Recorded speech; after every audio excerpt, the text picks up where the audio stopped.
ออกพบตกฉลองครบรอบ25 ปีจัดงานตลาดนัดมวลซุนที่หลวงพระบางสนับสนุนโดยเป๊ปซี่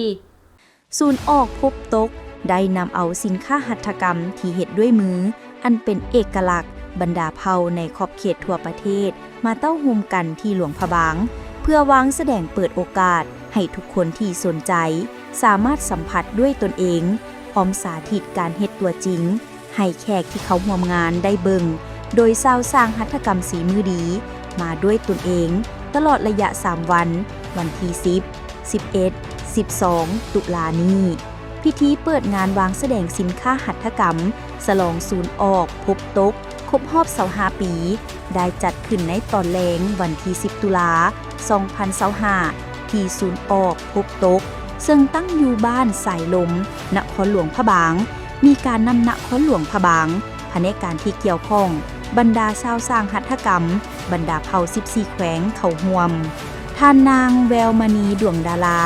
และท่านนางโจเอนนาสมิธผู้ร่วมก่อตั้งศูนย์ออกพบตกได้กล่าวว่านี่เป็นการเฉลิมฉลองให้กับทุกคนที่อยู่เบื้องหลังของความสำเร็จบ่ว่าจะเป็นสร้างหัตถกรรม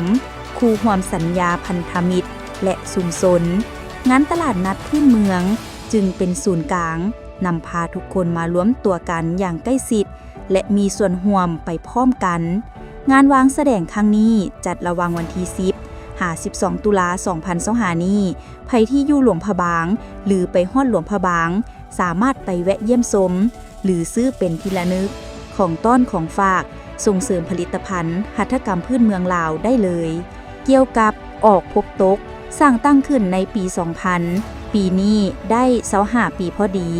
ที่มาของสื่อออกพบตกแมนภายใต้จุดประสงค์อย่างให้เป็นการแลกเปลี่ยนวัฒนธรรม